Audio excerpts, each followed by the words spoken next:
Thanks for the introduction and welcome to my presentation with the title Graph-Based Mapping of Urban Structure Types from High-Resolution Satellite Image Objects.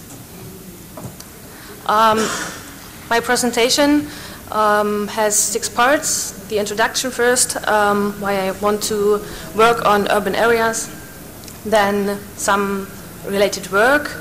I will introduce my study site and the data set. Then we'll come to the concept and the data analysis, what I did so far. And I will finish with the conclusion and the future work. Why do I focus on urban areas? The UN Habitat stated in their annual report in 2010 that already 52% of the global population is living in cities and towns. And by 2030, the world is forecasted to be 60% urban. This leads to a lot of conflicts, and here are several. Predicted population increase against the lack of space, then the environmental relevant issues versus the economic interests, and also the local interests against the globalization.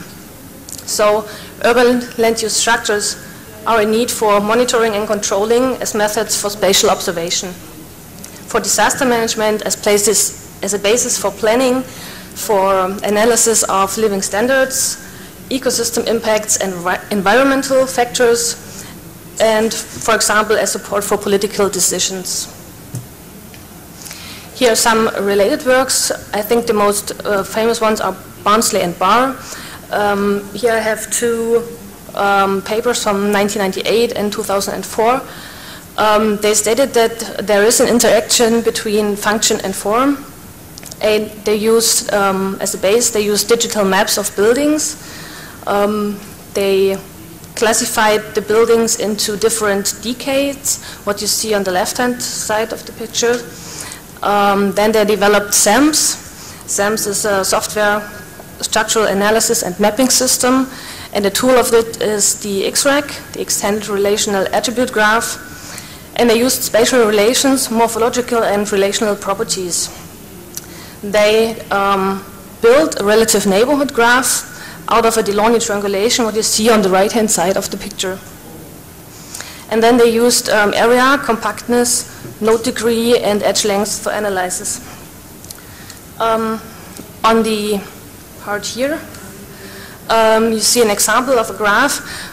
This is a visualization of an adjacency graph, and you could imagine these are buildings. This is a street, and this is this white space is an open area.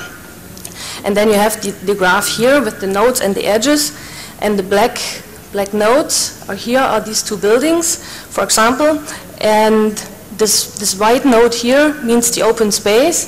So the edges mean that they are direct neighbors to each other.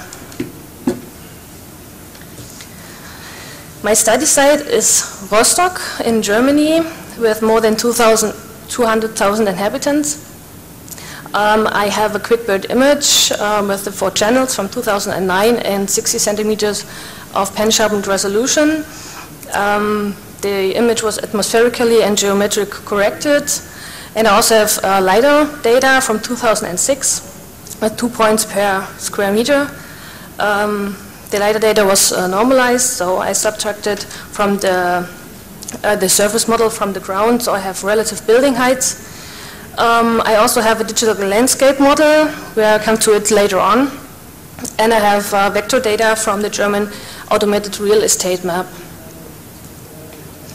This is my concept from the data and result point of view. First, I have the high-resolution satellite image, the quick bird image, and the LiDAR normalized digital surface model. I can then derive my land cover data, or land cover objects. With the land cover objects, I will build my graphs, and then I will analyze my graphs to get the land use out of it. Yes, then the first thing was to extract the land cover objects. Therefore, the software eCognition was used. We segmented the satellite image and also the LiDAR NDSM data and did an object-based classification.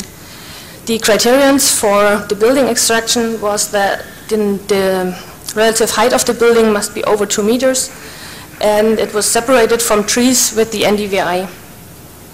And also the neighboring building segments were merged together. That leads to buildings that are really large in the center. Here you see in the example a subset of the same area of the city center of Rostock. On the left-hand side you see the cadastral polygons, the small buildings, and on the right-hand side you see the merged objects, building objects out of the land cover extraction. So just keep that in mind for the later analysis. Then I defined my land use classes. I have 5 of them. The first is the city center, where you see buildings next to each other, and the buildings are next to the street.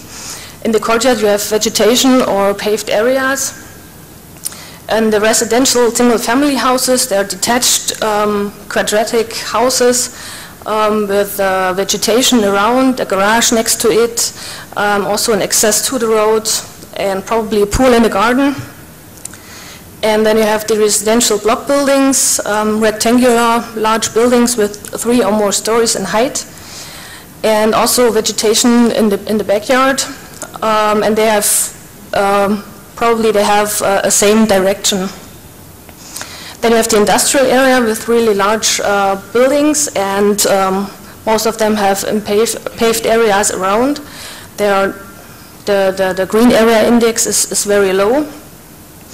And then you have the allotment areas with really small quadratic buildings. They are low built up, so that means they are under 3 meters in height, and the vegetation is round, and you have nearly no paved areas. So then I have my digital landscape model. I used the polygons out of it, the boundaries that surround a square of streets in the settlement areas, and used it as a reference data. But I had to pre-classify them before, and here you see in the table what I could classify automatically. That's in green. So the industrial class at the DLM I could automatically classify as industrial, of course, allotment to allotment. Then I said harbor, dockyard, power station, and waterworks is industrial as well. And the 3 red ones I had to classify manually into single-family houses, block areas, and city center. And the last step was that I deleted all boundaries with less than 5 buildings, because they will not be significant for all the analysis afterwards. So then I analyzed the building distribution.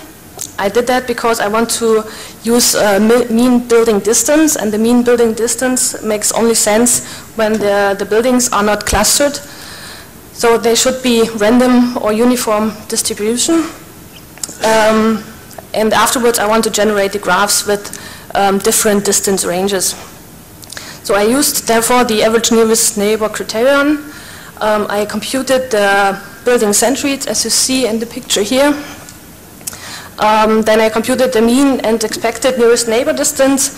This distance depends on the area under investigation, and therefore I used the convex hull, as you always also see in the picture here. And then I calculated the standard normal distribution. The results you see on the table here. You see that not much of the DLM boundaries are clustered. Most of them are dispersed, and several are random. So this gives me the legitimation to use the mean building distance for further analysis.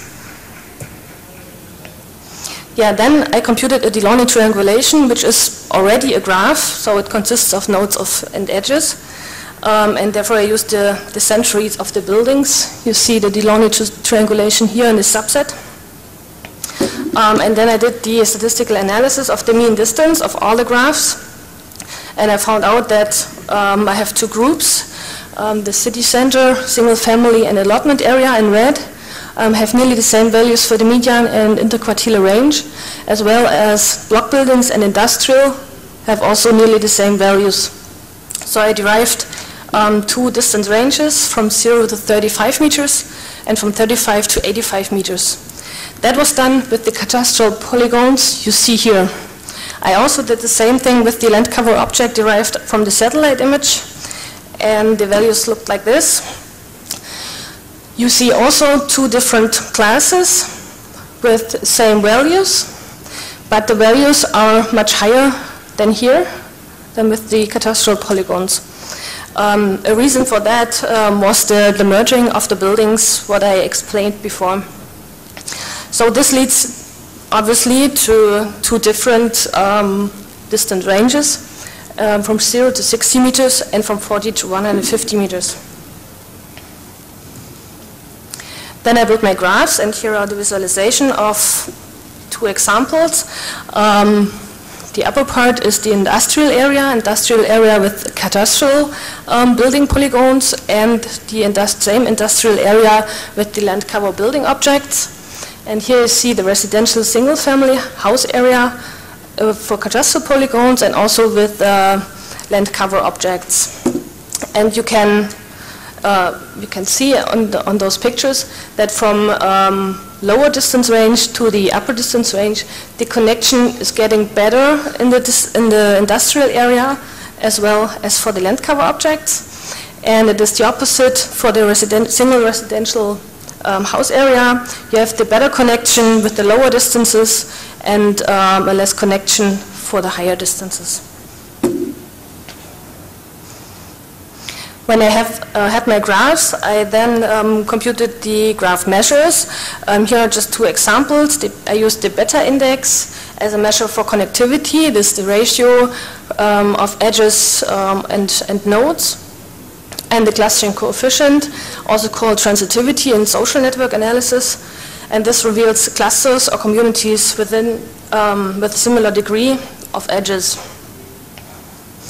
And here are the results combined in the box plot. You see beta index those two. The first one is with the cadastral polygons, and the second one is are the graphs for the land cover objects. And what I said before, you see that for single center and allotment areas, you have a decrease in the beta index from lower to higher distances, and a slightly increase of the beta index from lower to higher distance ranges. You have the same decrease here for land cover objects, and also the same slight increase for industrial and block buildings for the beta index. And the clustering coefficient, there is significant to say that the single areas, center and allotment areas have a really narrow interquartile range, as well as you see them in the land cover objects from satellite images. So this leads me to the conclusion that the building distribution is rather dispersed or random than clusters in my examples. This gives me the legitimation of the generation of the distance ranges. And the distance ranges graphs produce varying connectivity values. The beta index and the clustering coefficient are useful for the division of two groups. The groups are the city center residential single family house and allotment areas, and on the other side the industrial area and the residential block buildings. For the future work, I want to analyze graphs with several nodes and edge attributes, also to distinguish between those land use classes. And I want to take building heights, building areas, direct neighborhood into account. I want to further develop a land use signature. An example you could see here, you could use many graph measures and build for every land use class you can build a significant line, hopefully to distinguish all the classes. And then I probably will adopt a supervised machine learning method, for example random forest, to analyze simultaneously all the graph measures together. So, thank you for your attention.